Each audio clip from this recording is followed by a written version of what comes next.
ஆமென். எத்தனை பேர் வாஞ்சியா இருக்கிறீங்க, ஆண்டவரே எனக்கு இன்னைக்கு உங்க வார்த்தை வேணும்? எத்தனை பேர் அந்த ஏக்கத்தோட வந்திருக்கிறீங்க? சும்மா வரணும், தூக்கம் போச்சு அப்படின்னு வந்திருக்கிறீங்களா? இல்ல ஆண்டவரே இன்னைக்கு எனக்கு உங்க வார்த்தை வேணும்னு வந்திருக்கிறவங்க சத்தமா ஒரு ஆமேன்னு சொல்லுமா? ஹல்லேலூயா. எல்லாம் கண்களை மூடி அப்படியே நம்ம ஜெபிக்க போகிறோம். கர்த்தாவே, ஆண்டவரே இந்த நாளில் ஆண்டவரே உங்கள் பிரசன்னத்தில் உங்கள் சபையில் ஆண்டவரே வந்து நீங்கள் எனக்கு ஒரு வார்த்தையை கொடுங்கப்பான்னு ஏக்கத்தோடு உட்கார்ந்து இருக்கிற ஒவ்வொரு இருதயத்தை நீர் பார்த்து கொண்டு இருக்கிறீர். அவர்களுக்கு ஏற்ற வார்த்தையை ஆண்டவரே, ஏற்ற வார்த்தையே ஆண்டவரே சொல்லும் பொழுது அது வெள்ளித்தட்டில் வைத்த பொற்பழங்களுக்கு சமானம் என்று வாசிக்கிறோமே, அதே போல் ஆண்டவரே இப்போ ஆண்டவரே நீர் சொல்ல போகிற ஒவ்வொரு வார்த்தையும் ஆண்டவரே அப்பா வெள்ளித்தட்டில் வைக்கப்பட்ட பொற்பழங்களுக்கு சமானமாய் அவர்களுடைய ஆத்துமாக்களை திருப்தி ஆக்கட்டும் தகப்பனே. கர்த்தாவே நீர் அவர்களோடு இடைப்படுங்க. எல்லா டைவர்ஷன்ஸ் டிஸ்டர்பன்ஸை இயேசுவின் நாமத்தில் நான் கடிந்து கொள்கிறேன். கர்த்தருடைய ஆவியானவர் சிந்தனையை ஒருநிலைப்படுத்துவீராக. உம்மை மாத்திரமே, உம்முடைய சிந்தை மாத்திரமே இருக்கட்டும். இயேசுவின் நாமத்தில் ஜெபிக்கிறேன் நல்ல தகப்பனே. ஆமேன் ஆமேன். எத்தனை பேர் சந்தோஷமா இருக்கீங்க? ஆமேன். 10 நாள் தான் சிஸ்டர் ஆகுது ஜனவரி பிறந்து. ஆனா அதுக்குள்ளவே என்ன ஆயிடுச்சு, ரொம்ப ஓல்டு வருஷம் மாதிரி மறுபடியும் அதே அடி, அதே உத, அதே காரியம், அதே கடன், அதே பிரச்சனை, அதே அழுக. அப்படின்னா நான் இன்றைக்கு உங்களுக்காக ஆண்டவரே இன்னைக்கு என்ன வார்த்தை கொடுக்கணும் அப்படின்னு ஜெபிக்கும் போது கர்த்தர் சொன்ன ஒரு வார்த்தை, நீங்க ஏற்கனவே வாக்கு கொடுத்த மாதிரியே நிச்சயமாகவே ஆசீர்வதிக்கவே ஆசீர்வதித்து பெருகவே பெருக பண்ணுவேன் அப்படின்னு சொல்லியிருக்காரு இல்லைங்களா? கர்த்தர் இந்த நாள்ல மகிழ்ச்சியை பெருக பண்ண போகிறார். ஆமென். எத்தனை பேர் விசுவாசிக்கிறீங்க? கர்த்தர் என்னுடைய வாழ்க்கையில மகிழ்ச்சியை பெருக பண்ண போகிறார். ஹல்லேலூயா ஹல்லேலூயா. ஏன்னா பாஸ்டர் வந்து அழகா பேசிட்டே வந்தாங்க, ஆசீர்வாதத்துல ஆசீர்வதிக்கவே ஆசீர்வதித்து. ஏன் அங்க டபுள் த டைம் வந்து சொல்லப்படுகிறது? ஏன் 2 முறை? நான் நிச்சயமாக ஆசீர்வதிப்பேன், நிச்சயமாக பெருக பண்ணுவேன் அப்படின்னு சொல்லியிருக்கலாம்ல. ஆசீர்வதிக்கவே ஆசீர்வதித்து. ஏற்கனவே கொடுத்த வாக்கு தத்தம் நல்ல ஒரு விஷயம். ஆனா ஏற்கனவே கொடுக்கும் பொழுதும் அப்படித்தான் ஆசீர்வதிக்கவே ஆசீர்வதித்தன் கொடுத்திருப்பார். அது ஏன்? இரட்டைத்தனையான ஆசீர்வாதம். ஆமென். அப்படியே உங்களுக்காக கடவுது. வேற ஏன்னா இட் இஸ் அஷூரன்ஸ், ஆணித்தரமா, நிச்சயமா. நிச்சயமான்றதுக்கான அர்த்தம் என்னன்னா சத்தியமாக. ஆமென். சத்தியமாக. அதுல ஏற்கனவே நான் கேர்சல்ல கூட சொல்லியிருப்பேன். அதுக்கு முந்தின வசனத்தை எடுத்து வாசிங்க பார்க்கலாம். எபிரேயர் 6:13 வசனத்தை வாசிங்க. எபிரேயர் 6:13. எபிரேயர் 6:13 பண்ணின போது ஆணையிடும்படி தம்மிலும் பெரியவர் ஒருவரும் இல்லாதபடினால் தமது பேரிலே தானே ஆணையிட்டு கொண்டாரப்ப. அது எவ்வளவு பெரிய ஆசீர்வாதம் இல்லையா? எவ்வளவு பெரிய விஷயம். ஆண்டவர் பார்க்கிறாரு யார் பேர்லாம் ஆணையிட்டு சொல்றது. இப்ப நான் அவனை நம்ப வைக்கணும். யாரு? ஆபிரகாம நம்ப வைக்கணும். நான் அவனை நிச்சயமா ஆசீர்வதிப்பேன்றத அவர் ஆணித்தனமா ஆபிரகாம் நம்பணும். அதுக்கு நான் என்ன சொல்லி ப்ரூவ் பண்ணுவேன்? எப்படி நான் ப்ரூவ் பண்ணுவேன்? ஆண்டவர் பார்க்கிறாரு தம்மிலும் பெரியவன் ஒருவரும் இல்லாதபடினால். கொஞ்சம் அதை இமேஜின் பண்ணி பாருங்களேன். யார் மேல? நோவா மேல ஆணையிடலாமா? இல்ல ஆதாம் மேல ஆணையிடலாமா? முன்னாடி இவங்கெல்லாம் வாழ்ந்தாங்களே. இல்ல ஏனோக்கு மேல ஆணையிடலாமா? இல்ல இல்ல, தம்மிலும் பெரியவர் யாரும் இல்லாதபடினால் தான் மேலேயே ஆண்டவர் சொல்றாரு. அந்த நிச்சயமாக வேண்டதுக்கான அர்த்தம் நீங்க வேற பைபிள், ஆர்சி பைபிள் அந்த மாதிரி தூய தமிழ்ல படிச்சிருந்தீங்கன்னா தெரியும். சத்தியமாகவே உன்னை ஆசீர்வதிக்கவே ஆசீர்வதித்து பெருகவே பெருகப்படுவார். ஏன் அந்த டபுள் த டைம் உங்களுக்கு சொல்லப்படுகிறதுனா நிச்சயமா அதை உங்களுக்கு செய்யறப்பா.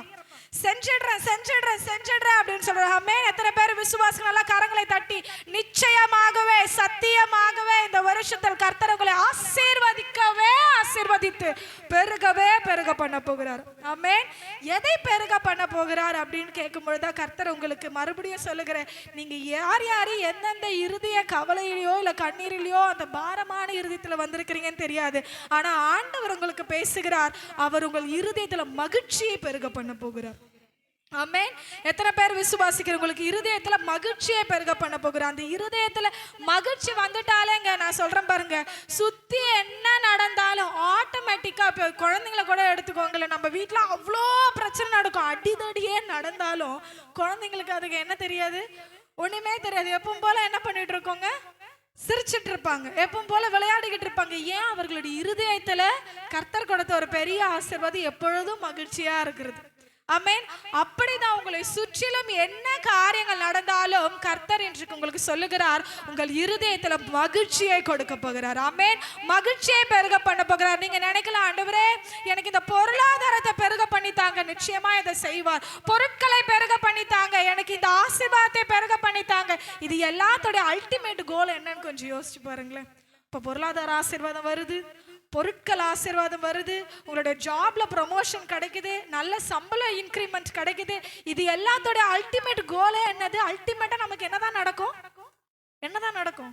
It gives you the happiness, it gives you the joy. உங்க இருதயத்துல கடைசியா வருவது என்னதுதான்? சந்தோஷம் தான். ஆமென்.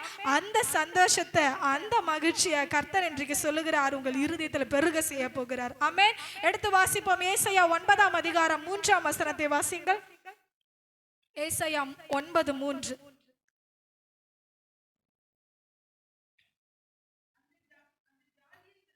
அந்த ஜாதியை திரளாக்கி, ஆமென், அதற்கு மகிழ்ச்சியை பெருக பண்ணினீர். Washing sister. அறுப்பில் மகிழ்கிறது போலவும் கொள்ளையை பங்கிட்டு கொள்கையில் களி கூறுகிறது போலவும் உமக்கு முன்பாக மகிழ்கிறார்கள். ஆமென். விசுவாசிக்கிறவங்க கர்த்தாவே இந்த வசனத்தின்படி எனக்கு செய்யுங்கன்னு சொல்றவங்க மாத்திர கரங்களை தட்டி அதை ரிசீவ் பண்ணுங்க பார்க்கலாம். எஸ், கர்த்தர் இந்த நாள்ல உங்களை திரளாக்க போகிறார். ஆமென். இந்த நாள்ல உங்களை மகிழ்ச்சியாக்க போகிறார், மகிழ்ச்சியை பெருக பண்ண போகிறார். ஆமென். கர்த்தர் சொல்றாரு, யாரெல்லாம் நீங்க ஆண்டவரே நீங்க உங்களோட ரிலேட்டிவ்ஸ்க்காகவோ இல்ல உங்கள் குடும்பத்திலோ எனக்கு ஒரு திரட்சியை தாங்க, திரளாக்குங்க, என் குடும்பத்தை மல்டிப்ளை பண்ணுங்கன்னு ஜெபித்து கொண்டிருக்கிற உங்களுக்கு ஆண்டவர் சொல்லுகிறார், திருமணம் ஆகாதவர்களுக்கு கர்த்தர் இந்த வருஷம் திருமணம் நடத்தி கொடுத்து அதை திரளாக்குவார். ஆமென். ஆமென். குழந்தை இல்லாதவர்களுக்கு பிள்ளை பேரு கொடுத்து கர்த்தர் திரளாக்குவார். ஆமென். ஆமென். எத்தனை பேர் விசுவாசிக்கிறீங்க? கர்த்தர் உங்களை திரளாக்குவது மாத்திரமல்ல, மகிழ்ச்சியை பெருக பண்ணுகிறார். அது எப்படியா? அறுப்பில் மகிழ்கிறது போல, அறுப்பில் மகிழ்கிறது போல ஒரு விவசாயி அறுவடை செய்யும் பொழுது அவருக்கு வரும் பாருங்க ஒரு மகிழ்ச்சி. அதுதான் ஒரு நிறைவான மகிழ்ச்சி. நீங்கள் எத்தனை பேர் உங்கள் நேரத்தை கர்த்தருக்கு முன்னாடி விதைத்தீர்களோ அதை நீங்கள் அறுப்பீர்கள், அதில் மகிழ்ச்சி உண்டாகும். ஆமென். ஆமென். எத்தனை பேர் நீங்கள் உங்கள் பணத்தை கர்த்தருக்காக விதைத்தீர்களோ அதை நீங்கள் அறுப்பீர்கள், அதில் உங்களுக்கு மகிழ்ச்சி உண்டாகும். ஆமென். விசுவாச கரங்களை தட்டி. எத்தனை பேர் உங்கள் பலத்தை விதைத்தீர்களோ, உங்கள் உழைப்பை விதைத்தீர்களோ அதை நீங்கள் அறுப்பீர்கள், அதை உங்களுக்கு மகிழ்ச்சி உண்டாகும். ஆமென். எத்தனை பேர் நீங்கள் கண்ணீரை விதைத்தீர்களோ அதை அறுவடை செய்வீர்கள். அது எப்படியாய் அறுவடை செய்வீர்கள்? மகிழ்ச்சியாய் அறுவடை செய்வீர்கள், அது உங்களுக்கு மகிழ்ச்சியை உண்டாக்கும். ஆமென். இப்படி அறுப்பில் என்ன பண்றாங்க? மகிழ்கிறார்கள். கொள்ளையை பங்கிட்டு கொள்கையில் களி கூறுகிறது போல களி கூறுகிறார்களாம். இன்றைக்கு ஆண்டவர் நான் ஜெபிக்கும் போது ஆண்டவர் ஒரு வார்த்தை சொன்னாருங்க, அதை அப்படியே சொல்றேன் பாருங்க. கர்த்தர் இந்த வருஷத்துல எதெல்லாம் பங்கிடவே முடியாதுன்னு வச்சுக்கிட்டு இருக்காங்க பாருங்க, அந்த எல்லா காரியத்தையும் கர்த்தர் உங்களுக்கு பங்கிட்டு கொடுப்பார். ஆமென். எந்தெந்த பாகம்லாம் உங்களுக்கு வராதுன்னு தடைப்பட்டு இருக்கோ அது எல்லாவற்றையும் என்ன பண்ண போகிறார்? இந்த வருஷத்துல அழகாய் உங்களுக்கான பாகத்தை பிரித்து சிறப்பான சுதந்திரத்தை உங்களுக்கு தரப்போகிறார். விசுவாசிக்கு நல்ல கரங்களை தட்டி, சிறப்பான சுதந்திரம் எனக்கு உண்டு. ஆமென். அது எனக்கு கர்த்தர் மகிழ்ச்சியாய் தருவார். நடக்கவே நடக்காது, உனக்கு இதுல பங்கே கிடையாதுன்னு உங்களை ஓவரா மொத்தமா என்ன பண்ணிட்டு இருப்பாங்க, அவாய்ட் பண்ணியிருந்தாங்கன்னா இன்றைக்கு ஆண்டவருடைய வார்த்தை உங்களுக்கு நேராக வருகிறது. அந்த கொள்ளையை பங்கிட்டு கொள்வது போல, கொள்ளையை பங்கிட்டு கொள்ளும் பொழுது மகிழ்கிறது போல உங்கள் இருதயம் மகிழும். ஹல்லேலூயா, ஹல்லேலூயா. நிச்சயமாய் கர்த்தர் எதை பெருக செய்ய போகிறார்? மகிழ்ச்சியை பெருக செய்ய போகிறார். நடக்கிறத பார்த்தா மகிழ்ச்சின்ற வார்த்தைக்கே அர்த்தமே இல்லை, இடமே இல்லைன்னா இல்ல. விசுவாசியுங்கள், விசுவாசிக்கிறவனுக்கு எல்லாம் கூடும். கர்த்தர் சொல்லுகிறார் மகிழ்ச்சியை பெருக பண்ணுவார். அது எப்படி பெருக பண்ணுவாரா? 3 டைமென்ஷன்ல உங்களுக்கு பெருக செய்ய போகிறார். எப்படி? 3D. ஓகேங்களா? 3 டைமென்ஷன்ல 3 டைமென்ஷனல் ஜாய் இல்ல 3D ஜாய் அப்படின்னு நீங்க நோட் பண்றவங்க நோட் பண்ணிக்கலாம். 3D ஜாயை உங்களுக்கு கொடுக்க போறார். 3D ஜாய் அப்படின்னா என்னன்னா, நம்ம பொதுவாகவே இந்த உலகத்துல எதெல்லாம் 3Dல இருக்கு யோசிச்சு பாருங்க. 3 டைமென்ஷன் அப்படி இல்லைன்னா இந்த 3 ஒன்னாவே இருக்கும் பாத்தீங்களா? எக்ஸாம்பிள் சொல்லவா? மா, பலா, வாழை, முக்கணி அப்படின்னு சொல்லுவாங்க இல்லையா? அது மாதிரி எதெல்லாம் 3 இருக்கு சொல்லுங்க பாப்போம். சொல்லுங்க பாப்போம், எதெல்லாம் 3 இருக்கு? இயல் இசை நாடகம். Very good. சிஸ்டர் கிளாப் பண்ணுங்களேன். சூப்பர். ரொம்ப அழகா தமிழ் படிப்பாங்க போல. Super, very good. வேற வேற என்ன மூன்று மூன்று இருக்கிறது? பிதா, குமாரன், பரிசுத்த ஆவியானவர். Very good. நல்ல ஆவிக்குரிய சகோதரி என்பதை நிரூபித்து விட்டார்கள். நல்ல கரங்களை தட்டி பிதா, குமாரன், பரிசுத்த ஆவியானவர். வேற நான் நினைக்கிறது சொன்னீங்களா? இங்க இருந்து கொடுக்கறதுக்கு குண்டூசி தான் இருக்கு. சொல்லுங்க பார்க்கலாம். ஆவி, ஆத்மா, சரீரம் மூப்பரையான்றதை நிரூபிச்சிட்டாரு பாத்தீங்களா? ஆவி, ஆத்மா, சரீரம். இன்னைக்கு என்னுடைய தலைப்பு ஆவியில ஒரு மகிழ்ச்சி. ஆமென். ஆத்மாவுல ஒரு மகிழ்ச்சி, சரீரத்துல ஒரு மகிழ்ச்சி. ஹல்லேலூயா, ஹல்லேலூயா. கர்த்தர் கொடுக்கிற மகிழ்ச்சி உங்களுக்கு 3 டைமென்ஷன்ல கொடுக்க போறார். நீங்க ஆத்மா எடுத்துட்டீங்கன்னா அந்த ஆத்மா மகிழ்ச்சி அடையும். ஆவியை எடுத்துக்கொண்டீங்கன்னா அந்த ஆவி மகிழ்ச்சி அடையும். நீங்கள் சரீரத்தை எடுத்துக்கொண்டீர்களா அந்த சரீரமும் மகிழ்ச்சி அடையும். ஆமென். இது மூன்றையும் பிரிக்க முடியாது. பிரிச்சா உயிர் இல்லைன்னு அர்த்தம். அப்படி கர்த்தர் எதுல மகிழ்ச்சியை உங்களுக்கு பெருக செய்ய போகிறார் என்றால் ஆவியில, ஆத்மாவில, சரீரத்துல உங்களுக்கு மகிழ்ச்சியை தரப்போகிறார். இது நான் பின்னாடில இருந்து உங்களுக்கு நான் சொல்ல விரும்புகிறேன். பின்னாடில இருந்து பார்த்தா என்ன வரும்? ஃபர்ஸ்ட் சரீரம். சரீரத்துல உங்களுக்கு எப்படி மகிழ்ச்சி உண்டாகிறது என்றால் வாசிப்போம். நீதிமொழிகள் 15ஆம் அதிகாரம் 13ஆம் வசனத்தை வாசிங்கள். சரீர மகிழ்ச்சி சரீரத்துல ஒரு மகிழ்ச்சி வந்தா என்ன ஆகும்? கர்த்தர் என்ன செய்கிறார்? நீதிமொழிகள் 15:13.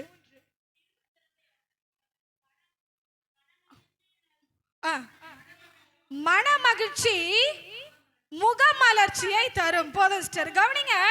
மன மகிழ்ச்சி எதை தருமா? முகமலர்ச்சியை தருமா? ஆட்டோமேட்டிக்கா நம்ம தமிழ்நாட்டில் மட்டும் இல்லை, ஃபுல் வேர்ல்டு வைட்ல நமக்கு ஒரு விஷயம் இருக்கு. ஈஸியா என்ன பண்ணிடலாம்? கல்யாண பொண்ணை எந்த கூட்டத்தில் இருந்தாலும் கல்யாணம் நிச்சயம் பண்ண பொண்ணை கண்டுபிடிச்சிடலாம். எப்படி? அவங்க மேக்கப் இல்லை, இப்போ கல்யாணம் அவங்க ஃபிக்ஸ் பண்ணியிருக்காங்கன்னு வச்சுக்கோங்க. ஆட்டோமேட்டிக்கா அவங்க முகத்துல என்ன வந்துடும்? சந்தோஷம் வந்துடும், ஒரு சிரிப்பு வந்துடும். என்ன சொல்லுவாங்க? ஒரு கல்யாண காலம் வந்துடும். ஆமென். கல்யாண காலம் வந்துருச்சு பொண்ணுக்கு அப்படின்னு சொல்லுவாங்க. புசு புசுன்னு ஆயிடுவாங்க, கண்ணெல்லாம் அழகாயிடும். எப்பொழுதுமே அவங்களுடைய இருதயம் எப்படி இருக்கும்? மணவாளனையே யோசிச்சுட்டு இருக்கிறபடினால அது எப்படி ஆயிருக்கும்? சந்தோஷமாய் முகமலர்ச்சியாய் மாறிடும். இன்னைக்கு நான் உங்களுக்கு சொல்லுகிறேன், நீங்க அழகா தெரியணுமா? ஈஸியஸ்ட் டிப்ஸுங்க. மணவாளனாகிய ஆண்டவரே நினைச்சிட்டு இருங்களேன், நீங்க உங்க முகமலர்ச்சியா பார்ப்பீங்க. ஆமென்.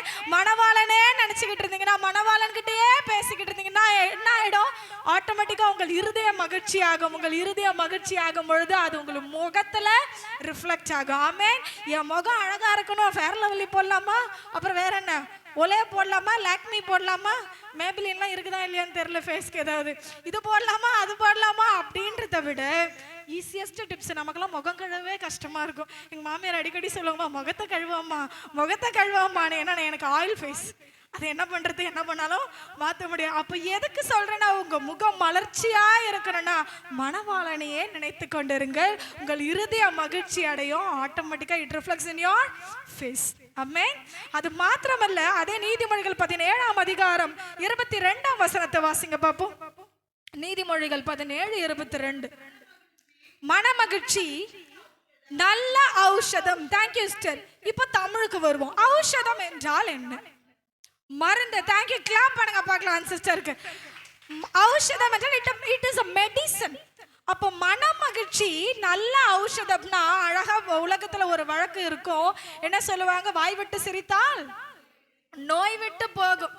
இதுதான் வேத வசனமும் சொல்லுகிறார். அது வேத வசனத்துல தான் காப்பி பண்ணி அவங்க உலகத்தார்கள் சொல்லி இருக்கிறாங்க. கவனிங்க.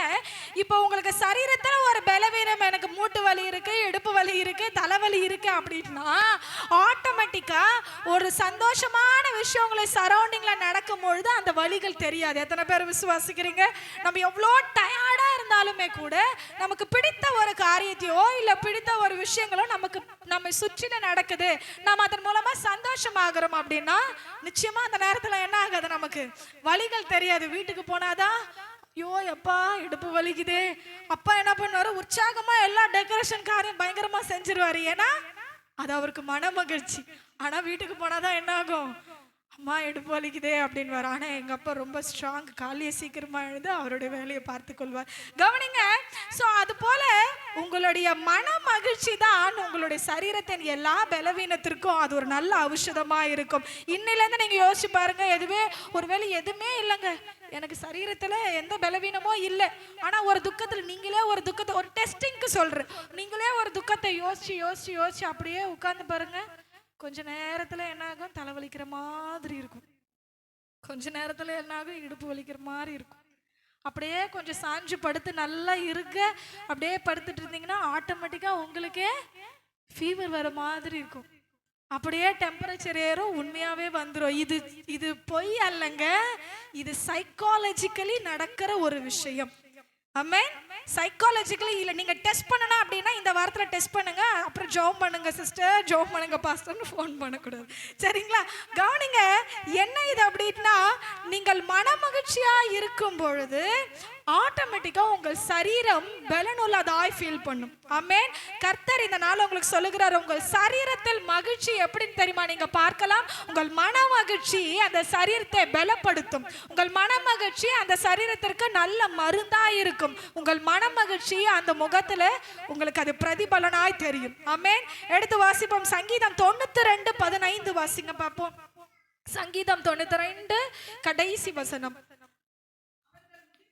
அவர் முதிர் வயதிலோ கனி தந்து புஷ்டியும் பசுமையுமாயிருப்பார்கள். கவனிங்க, இன்னைக்கு வயதானவர்களுக்கோ இல்ல எல்லாருக்கும் நான் சொல்றேன், நீங்கள் வயசானாலும் கூட என்ன சொல்லணும், நல்லா எப்பொழுது போல பலனுள்ளவர்களாய் ஸ்மார்ட்டா இருக்கணும்னா நீங்கள் மகிழ்ச்சியா இருந்து பாருங்கள், அதுவே உங்களுக்கு புஷ்டியும் பசுமையமாய் விளங்க செய்யும். ஆமென். ஐயோ எனக்கு இது இருக்கு அது இருக்குன்றது படி நீங்க எதை பத்தியும் கவலைப்படாமல் வேத வசனம் சொல்லுகிறபடி கர்த்தர் மேல் பாரத்தை வைத்துட்டு அவர் எல்லாவற்றையும் பார்த்து கொள்வார்னு அவர் மேல நம்பிக்கையோடு இருந்து நீங்கள் இருந்து பாருங்கள், ஆட்டோமேட்டிக்கா உங்கள் சரீரத்துல பசுமையும் புஷ்டியுமாய் நீங்கள் இருப்பீர்கள். முதிர் வயதிலும் நீங்கள் கனி கொடுப்பீர்கள். ஆமென். எத்தனை பேர் விசுவாசிக்கிறீர்கள்? கர்த்தர் உங்களை முதிர் வயதிலும் கனி கொடுக்க செய்வார். ஹல்லேலூயா.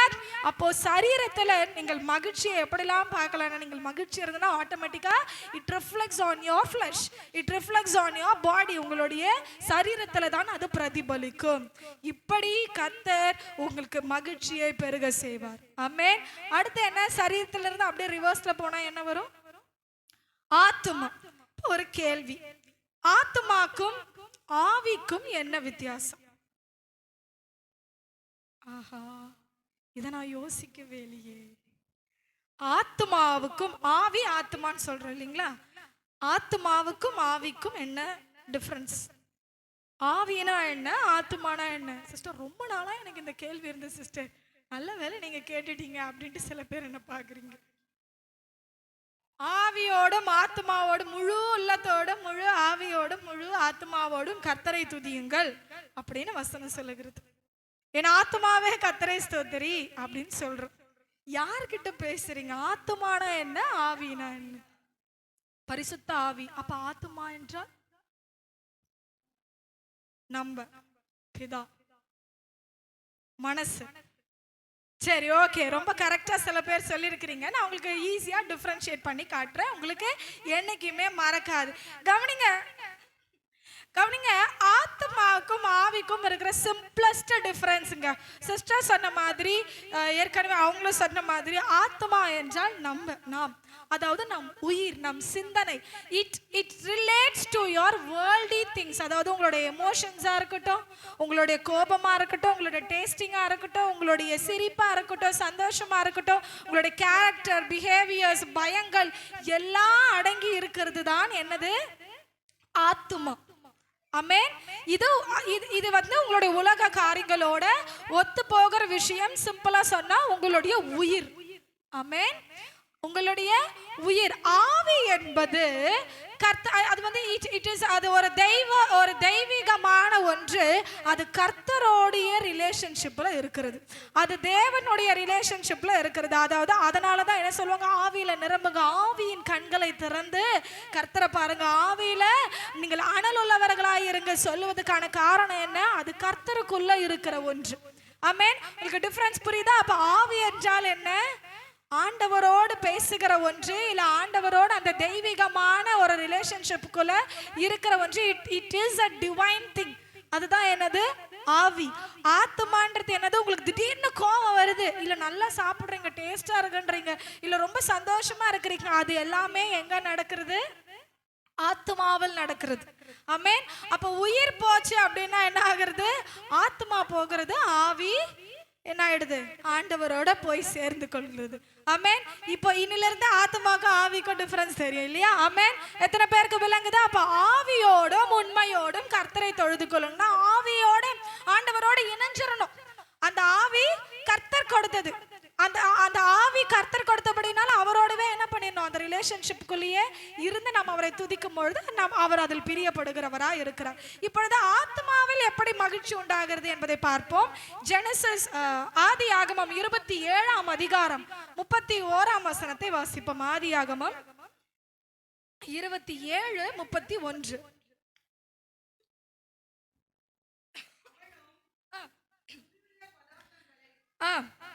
சமைத்து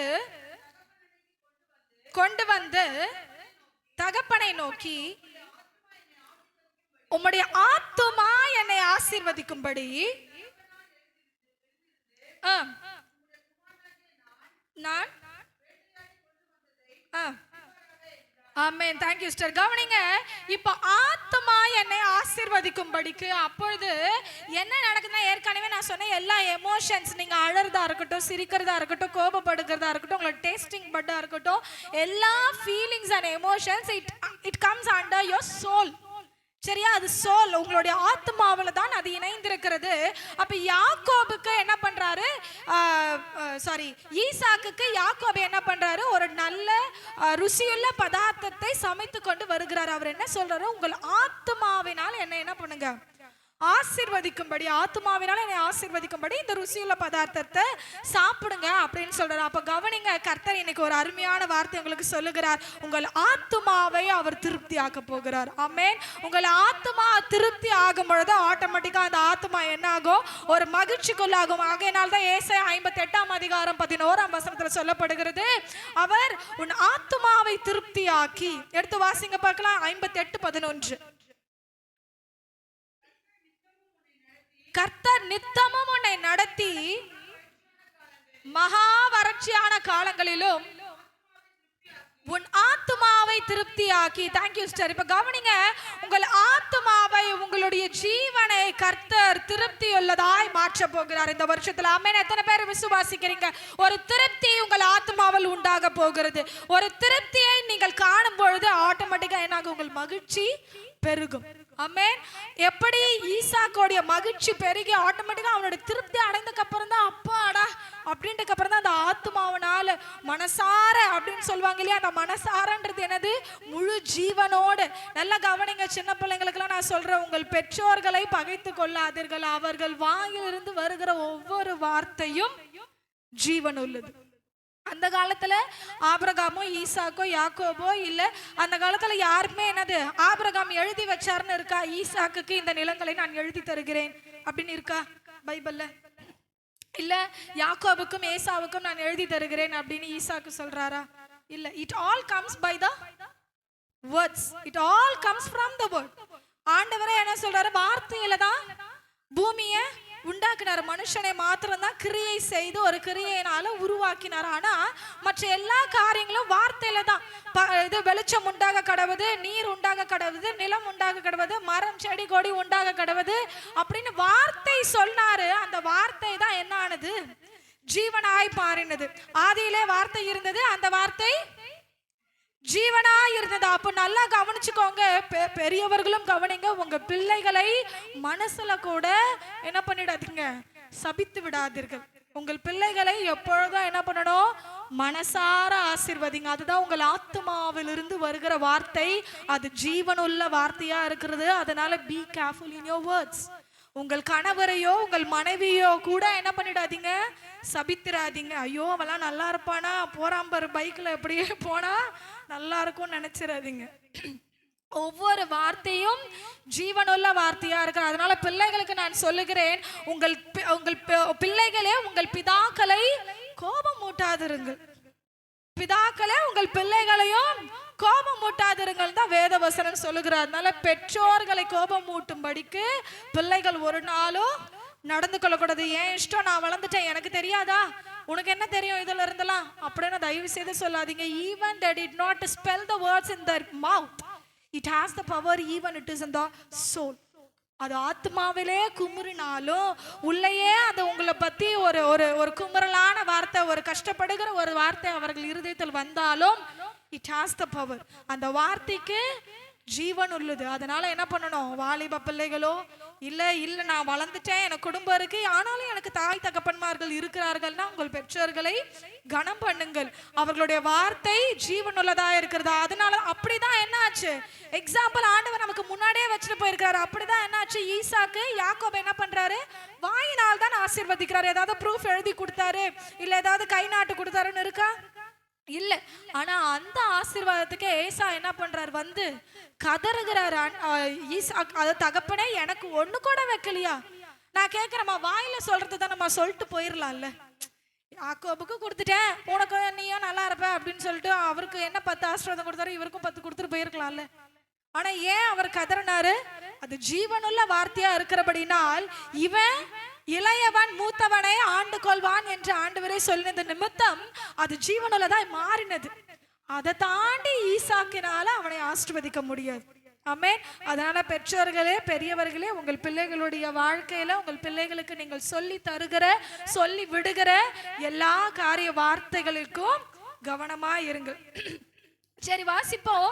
இப்போ அவருடைய ஈசாக்கு திருப்தி அடைந்தது நிமித்தம் அவரை என்ன பண்றாரு, ஆசீர்வதிக்கிறார். நிச்சயமாய் கர்த்தர் உங்கள் ஆத்மாவை திருப்தியாக்கி அதை மகிழ்ச்சியுள்ளதாய் மாற்ற போகிறார். அது மாத்திரமல்ல, ஆத்மாவுக்கு சங்கீதம் 71:23 வாசிங்க. சங்கீதம் 71:23. நான் பாடும்போது என் உதடுகளும் நீர் மீட்டு கொண்ட என் ஆத்மாவும் கம்பீரித்து மகிழும். ஹல்லேலூயா. கர்த்தர் இந்த நாள்ல உங்களுக்கு சொல்லுகிறார், எப்படி மகிழ்ச்சி உண்டாகுது என்றால் கர்த்தர் உங்கள் ஆத்மாவை மீட்டு கொண்டிருக்கிறார். ஆமென். எதுல இருந்து, நம்மள பாவத்துல இருந்து மீட்டு கொண்டிருக்கிறார். நம் வழி தப்பி போகும் பொழுது நம்மளுடைய ஆத்மாவை என்ன பண்ணிருக்கிறாரு, மீட்டு கொண்டிருக்கிறார். நம் நரகத்திற்கு செல்லாமல் இருக்கும்படி நம்மளுடைய ஆத்மாவை, அந்த ஆத்மாவை என்ன பண்ணிருக்காரு, தன்னுடைய ஜீவனை கொடுத்து மீட்டு கொண்டிருக்கிறார். சண்டே கிளாஸ்ல அழகா ஒரு ஸ்டோரி சொல்வாங்க. என்ன, ஆதாமோ ஏவாளோ என்ன பண்ணிட்டாங்களா, இந்த முழு உலகத்தையே முழு மனுஷிகத்தையே என்ன பண்ணிட்டாங்க, பிசாசானவனுக்கு விற்று போட்டுட்டாங்க. இப்போ அந்த முழு உலகமோ முழு மனுஷ குலமே என்ன ஆகுது, யாருடைய கையில தான் இருக்கு, பிசாசனுடைய கையில இருக்கு. இப்ப ஆண்டவர் என்ன பண்ணணும், அதை ரிட்டர்ன் வாங்கணும். இப்ப ஆண்டவர் என்ன பண்றாரு, ராஜாக்கள் அனுப்புறாரு, கொடுத்துருப்பா, கொடுக்கல. அப்புறம் தீர்க்கதரிசி அனுப்புறாரு, இல்லப்பா எங்க மனுஷர்களை என்ன பண்ணிடு, கொடுத்துருப்பா. அடுத்து என்ன பண்றாரு, ஆசாரியர்களை அனுப்புறாரு, எங்க மனுஷ குலத்தை என்ன பண்ணிடு, கொடுத்துரு. ஆனா பிசாசனம் பாக்குற, யார் வந்தாலும் ஆசாரியர்கள் வந்தாலும் கூட நான் எதுவுமே தரமாட்டேன். ஏன்னா மனுஷக்குள்ள அவங்க வந்து பாவம் செஞ்சுட்டாங்க, நான் சொன்னது கீழ்படிஞ்சுட்டாங்க. அதனால யார்கிட்ட தான் இருக்கணும், என்கிட்ட தான் இருக்குன்னு சொல்லி இப்ப நல்லா இமேஜின் பண்ணிட்டே வாங்க. இப்ப பிசாசானோட கையில மனுஷ குலமே இருக்கு. ஆண்டவர் பார்த்தார், நீ என்ன கொடுத்தா கொடுப்பேன். இப்ப நம்ம ஜுவல் வைக்கிறோம் இல்லைங்களா, கடையில என்ன பண்றோம், சேட்டு கடையிலயோ இல்ல நகை கடையிலயோ ஜுவல்ல வைக்கும் பொழுது திரும்ப அது எப்படி எடுப்போம், திரும்ப எப்படி வாங்குவோம், பணத்தை கொடுத்து வாங்குவோம். திரும்ப நகையை கொடுத்தாலும் என்ன பண்ண மாட்டாரு, தர மாட்டாரு. இப்போ ஒரு லட்சம் நகைக்கு வச்சோன்னா அந்த 1 லட்சத்தை கொடுத்தாதான் என்ன பண்ணுவாரு, எக்ஸ்ட்ரா வேற வட்டி போட்டு கொடுத்தாதான் என்ன பண்ணுவாரு, திரும்ப அதை கொடுப்பார். இப்போ பிசாசானவங்கிட்ட ஆண்டவர் வரார், நான் என்ன கொடுத்தா எங்க மனுஷ குலத்தை, என்னுடைய மக்களை, என் ஜனங்களை, என் பிள்ளைகளை நீ திரும்ப கொடுப்பேன். பிசாசான ரொம்ப இன்டெலிஜென்ட் நினைச்சுக்கணும். அவன் ஒரு டுபாக்குற, அவன் என்ன பண்றான், இன்டெலிஜென்ட் நினைச்சிட்டு என்ன பண்றான், உங்க ரத்தத்தை கொடுத்தீங்கன்னா என்ன பண்ற, நான் உங்களுடைய பிள்ளைகளை கொடுத்துடுறேன். ஏன்னா அவன் நினைச்சா ஆண்டவருடைய ரத்தத்தை கொடுத்தனா ரத்தத்துல தான் என்ன இருக்கு, உயிர் இருக்கு, நம்ம கடவுளையே என்ன பண்ணிட போறோம், சாகடிச்சிட போறோம்னு சொல்லிட்டு ரத்தத்தை கேட்கிறான். ஆண்டவர் என்ன பண்றாரு, தன்னுடைய ரத்தத்தை கொடுத்து உங்களுடைய ஆத்மாவை என்னுடைய ஆத்மாவும் அவர் மீட்டு கொண்டிருக்கிறாருங்க. ஹல்லேலூயா. தன்னுடைய முழு ரத்தத்தையும் கொடுத்தா, வேத ஆராய்ச்சியில் சொல்லப்படுகிறது, அவருடைய பாடியில ஒரு சொட்டு ரத்தம் கூட இல்லைங்களா, ஒரு சொட்டு ரத்தம் கூட இல்லைங்களா. அதனாலதான் அவர் விழாவில குத்தும் பொழுது ரத்தமும் நீரும், அதுக்கு மேல ரத்தமே இல்லைன்ட்டு தான் நீரும் கலந்து வந்ததும். அப்போ அப்படிப்பட்ட மொத்த ரத்தத்தையும் கொடுத்து கர்த்தர் உங்களையும் என்னையும் மீட்டு வைத்திருக்கிறார். நீங்களும் நானும் துக்கத்தோடு இருக்கவா, துக்கத்தோட இருக்குவா, கர்த்தர் உங்களை மகிழ்ச்சியினால் நிரப்புவதற்காக, எல்லா கரங்களை தட்டி உங்களை மகிழ்ச்சினால் நிரப்புவதற்காக அந்த ஆத்துமாவை ரத்தத்தை கொடுத்து மீட்டாருங்க. அது சும்மாவாங்க. கர்த்தர் நிச்சயமா உங்களை ஆத்துமாவை திருப்தி ஆக்குவார், அது மகிழ்ச்சியுள்ளதாய் ஆக்குவார். ஆமென். கடைசியா வாசிக்க போகிறோம். ஆவியில ஒரு சந்தோஷம் உண்டாகும் பொழுது என்ன நடக்குது? ஆதியாகமம் 45ஆம் அதிகாரம் 27ஆம் வசனத்தை வாசிங்கள். ஆதியாகமம் 45:27. அவர்கள் யாவையும் சொன்ன போதும் ஏற்றிக்கொண்டு போகும்படி வண்டிகளை அவன் கண்ட போதும் அவர்களுடைய தகப்பனாகிய யாக்கோபின் ஆவி உயிர்த்தது. ஹல்லேலூயா. இன்னைக்கு கர்த்தர் நீங்க சொல்லுகிறார், நீங்க எதையெல்லாம் இழந்தீங்களோ, இதெல்லாம் நான் பார்க்கவே மாட்டேன், இதெல்லாம் என் வாழ்க்கையில் நடக்கவே நடக்காது, நீங்க ஃபுல் ஸ்டாப் வச்சுங்களோ, கர்த்தர் அதற்கு கம்மா போட்டு இல்லைங்க, அது உயிரோட தான் இருக்கு, இல்ல அது ஜீவனோட தான் இருக்குன்னு சொல்லி கர்த்தர் உங்கள் ஆவியை உயிர்ப்பிக்க விரும்புகிறார். ஆமென். அவர்களுடைய இருதயத்தில் அவருடைய மகிழ்ச்சி உண்டானது நிமித்தம் அந்த ஆவி உயிர்த்தது.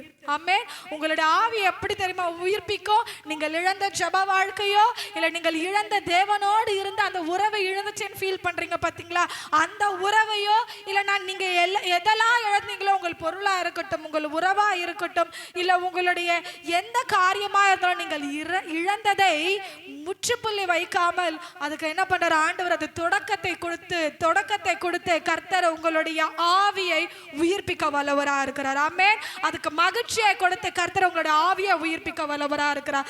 அப்போ ஆட்டோமேட்டிக்கா உங்களுடைய இருதயத்துல மகிழ்ச்சி வரும்பொழுது ஆவி என்னாகும்? உயிர்ப்பிக்கும். ஆவி உயிரடையும்.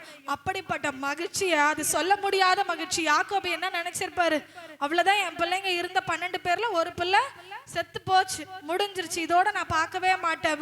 யாக்கோபு சொல்றாரு, யோசேப்பை மறுத்துட்டான்னு சொல்லும் பொழுது சொல்றாரு, நான் துக்கத்தோட குழியில இறங்குவேன்.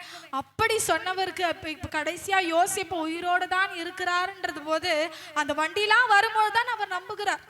அப்ப என்ன ஆகுதான்? அவளுடைய ஆவி மகிழ்ச்சினால் நிரம்பி, அது நிரம்பினது மாத்திரமல்ல, அவருடைய ஆவி உயிர்த்தது. ஹல்லேலூயா. அவருடைய ஆவி உயிர்த்தது. இன்னைக்கு நீங்க எதை குறித்தெல்லாம் கண்ணீரோடு இருக்கிறீங்களோ, என் சமாதானமே போச்சே, என் வாழ்க்கையே போச்சே, நான் இப்படியே தான் இருந்துடுறேன், நான் வேலைன்னு வேலையே செஞ்சுக்கிட்டு இருக்கேன், இப்படியே தான் இருந்துட்டு இருக்கேன் அப்படின்னா கர்த்தர் உங்களுக்கு சொல்லுகிறாள், உங்கள் இருதயம் உயிர்ப்பிக்கும். ஆமென். உங்களுடைய ஆவி உயிரடையும். ஆமென். உங்களுடைய இருதயத்தை மகிழ்ச்சினால் நிரப்பி ஆண்டவர் உங்கள் ஆவியை உயிரடைய செய்வார். ஆமென். விசுவாச கரங்களை தட்டி எஸ் ஆண்டவரே, என்னுடைய ஆவியை உயிரடைய செய்யுங்கன்னு கேளுங்க பார்க்கலாம். ஹல்லேலூயா. தொடர்ந்து நாம் வாசிப்போம். லூக்கா 1:41 வசனம் வாசிங்க. லூக்கா 1ஆம் அதிகாரம் 41ஆம் வசனம். லூக்கா 1:41. எலிசபெத் மரியாளுடைய வாழ்த்துக்களை கேட்ட பொழுது அவளுடைய வயிற்றில் இருந்த பிள்ளை துள்ளிற்று. கர்த்தர் இன்னைக்கு சொல்லுகிறார், அவருடைய வார்த்தை உங்களை நோக்கி வரும்பொழுது உங்கள் ஆவி சும்மா இருக்காதுங்க, ஆட்டோமேட்டிக்கா அது மகிழ்ச்சினால் நிரம்பி உங்களுடைய ஆவி துள்ள செய்வார். ஹல்லேலூயா. அதுதான் ஆண்டவரே நிரப்புங்கன்னு கேட்கும்பொழுது, ஏன் அபிஷேகத்தில் நிரம்பி இருக்கும்பொழுது நீங்கள் துள்றீங்க? அதுதான் ஆவியின் நிறைவு. ஆமென். அதுதான் ஆவியின் மகிழ்ச்சி. இல்ல நான் ஒண்ணுமே இல்ல, அப்படியே தான் நிக்கிறேன், அப்படியே என்னை கட்டுக்கோப்பா என்னை பார்த்துக்கிறேன் அப்படின்னா நீங்கள் இன்னும் ஆவியினால் நிறையப்படவில்லை, உங்கள் இருதய மகிழ்ச்சி அடையவில்லைன்னு அர்த்தம். அப்போ ஆண்டவர்கிட்ட கேளுங்க, கர்த்தாவே என்னுடைய இருதயத்தை மகிழ்ச்சியினால் நிரப்புங்க, என்னுடைய ஆவிய மகிழ்ச்சியினால் நிரப்புங்க. நான் எப்படிப்பட்டவராய் மாற வேண்டும்? ஆவியில துள்ள வேண்டும். வாழ்த்துக்களை கேட்கும் பொழுதே குழந்தை என்னாச்சு? வயிற்றில் இருந்த குழந்தை துள்ளிற்றாம். அப்ப அந்த குழந்தையோடைய ஆவி என்ன ஆகுது? மகிழ்ச்சினால் நிரம்பி. ஒருத்தவங்க விஷ் பண்ணும் போது ஆட்டோமேட்டிக்கா என்ன ஆகும்? நம்மளுடைய ஆவி ஆத்மா என்ன ஆகும்? சந்தோஷப்படும் இல்லைங்களா? உங்களுடைய வாயிலிருந்து புறப்படுகிற வார்த்தை மற்றவர்களுக்கு போகும்பொழுது அது சந்தோஷத்தை உண்டாக்குகிற வார்த்தையா இருக்க வேண்டும். ஆமென். மற்றவங்க துக்கத்தை அல்ல, உங்களுக்கு வாழ்த்துக்களை சொல்லுகிற, அவங்களுடைய ஆவியை உயிர்ப்பிக்கிற வார்த்தையா இருக்க வேண்டும். அவர்களுடைய ஆவியை முறிந்து போக பண்ணுகிற வார்த்தையா இருக்க கூடாது. ஹல்லேலூயா. இன்னைக்கு கர்த்தர் சொல்லுகிறார், உங்களுடைய ஆவி உயிரடையும். ஆமென். உங்களுடைய ஆவி மகிழ்ச்சி அடையும். அதுதான் ஆண்டவர் சொல்லுகிறார், நிச்சயமாகவே ஆசீர்வதித்து பெருக பண்ணுவேன். உங்கள் மகிழ்ச்சி ஆவியிலும் ஆத்மாவிலும் சரீரத்திலும் பெருக செய்வார். ஹல்லேலூயா, ஹல்லேலூயா. எத்தனை பேர் விசுவாசிக்கிறீங்க? கர்த்தர் என் ஆவியிலும் ஆத்மாவிலும் சரீரத்திலும் மகிழ்ச்சியை பெருக பண்ணுவார் என்று. ஹல்லேலூயா. கரங்களை தட்டி விசுவாசிக்கிற கர்த்தாவே, நீர் என் ஆவியிலும் ஆத்மாவிலும் சரீரத்திலும் மகிழ்ச்சியை பெருக பண்ணுவதற்காக ஸ்தோத்திரம். எல்லாம் அப்படியே கண்களை மூடி, ஆண்டவரே ஸ்தோத்திரம் அப்பா, நல்லவரே உமக்கு ஸ்தோத்திரம். மகிழ்ச்சியின் தேவனே, மகிழ்ச்சியின் ஆவியானவரே அப்பா, நாங்கள் கேட்ட வார்த்தையின்படி எங்கள் ஆவியையும் எங்கள் ஆத்மாவையும் எங்கள் சரீரத்தையும் ஆண்டவரே அப்பா நீர் மகிழ்ச்சியினால பெருக பண்ண போகிறதுக்காக நன்றி. எல்லா விசுவாசங்கள கரங்களை தட்டி ஆண்டவரே என் ஆவிய மகிழ்ச்சினால் நிரப்புங்க. என்னுடைய ஆவிக்குரிய வாழ்க்கையில ஆண்டவரே எனக்கும் உமக்கும் இருக்கிற உறவுல மகிழ்ச்சி உண்டாகட்டும் கேளுங்க பார்க்கலாம். ஆண்டவரே எனக்கும் உமக்கும் இருக்கிற உறவுல மகிழ்ச்சி உண்டாகட்டும், என்னுடைய ஆத்மாவுல மகிழ்ச்சி உண்டாகட்டும். அப்பா நீர் மீட்டு கொண்ட என் ஆத்மாவுல மகிழ்ச்சி உண்டாகட்டும். என் ஆத்மாவை திருப்தியாக்குங்கப்பா. என் சரீரத்தை ஆண்டவரே மகிழ்ச்சியினால புஷ்டியும் பசுமையுமாய் மாற்றுங்க ராஜா. ஆண்டவரே அப்பா என்னுடைய மகிழ்ச்சி என்னுடைய சரீரத்துல பிரதிபலிக்கட்டும். அது மன மகிழ்ச்சி முகமலர்ச்சியாய் பிரதிபலிக்கட்டும் ராஜா. ஆண்டவரே பெருகவே பெருக பண்ணுவேன்னு சொன்னீங்களே, மகிழ்ச்சியை பெருக பண்ணுகிறதற்காக நன்றி. இந்த வாரம் முழுதும் பிள்ளைகளும் கருத்துல ஒப்புக் கொடுக்கிறேன். மகிழ்ச்சியாய் காத்துக்கொள்ளும் இயேசுவின் நாமத்தில் பிதாவே.